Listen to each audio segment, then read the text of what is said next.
Bonjour, voici l'analyse technique du CAC 40 pour le 23 juillet. Alors, comme je vous l'avais dit, en newsletter du moins, c'était une configuration baissière malgré tout ce que cela pouvait induire. Nous avons cassé la médiane de la fourchette d'Andrews, nous avons cassé la MM100 sur ce niveau, nous avons cassé le Fibonacci ici, 23,60%. Nous avons enfoncé la médiane de la partie basse de la fourchette d'Andrews, nous avons cassé le support majeur ici à 3201 points pour s'établir au-dessus de la MM7 qui se trouve à 3194, oui même elle se trouve à 3196, donc on l'a enfoncé, donc on a enfoncé la MM7 en séance. Vous avez vu, c'est un bel avalement baissier, donc c'est une figure qui présage d'une continuité.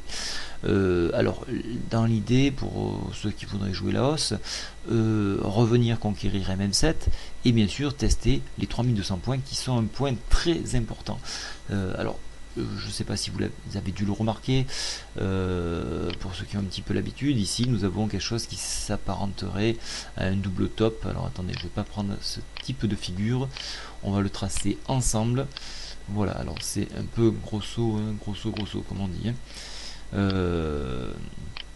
Voilà, si on casse, alors je vais le déplacer, voilà, si on casse ces niveaux, c'est approximatif, attention, hein. Ça pourrait donner un retour, je duplique, hop, voilà, vous voyez un retour sur les 100% de retracement de Fibonacci, c'est-à-dire à 3000 points, hein. Donc on court le retracé, hein, le double top, là, on a échappé au sommet. Donc grosso modo, ne soyez pas surpris de revoir les 3000 points. Voilà, ça c'est pour une des techniques d'analyse, donc le double top. Il y en a d'autres bien sûr, mais bon, je n'en parlerai pas sur cette vidéo puisque je la réserve aux abonnés. Donc alors pour donc cette baisse, hein, donc venir chercher le point Fibo semble tout à fait crédible à 38,20%, c'est-à-dire 3180 points en enfoncement. Le test MM20 et ça correspond pratiquement au bas de la fourchette d'Andrews, hein, sur 3170 environ. Voilà, pour les haussiers, donc venir chercher ça. Alors voilà, donc ça c'est une figure baissière, hein.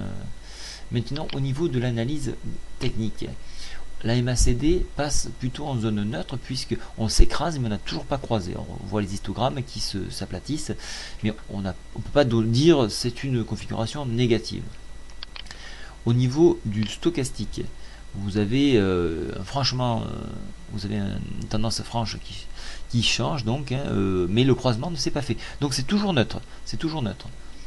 Et le CCI, lui, laisse de la marge à l'accélération. Donc non, c'est tout à fait neutre. Alors au niveau technique, c'est neutre. Au niveau graphique, c'est une configuration négative. Pour ma part, je resterai négatif comme je l'ai été ces derniers temps et j'ai chargé, pour ceux qui m'ont suivi, sur des points de retournement. Voilà, écoutez, je vais faire l'analyse hebdomadaire puisque nous sommes en fin de semaine et je vous souhaite un très très bon week-end. Au revoir.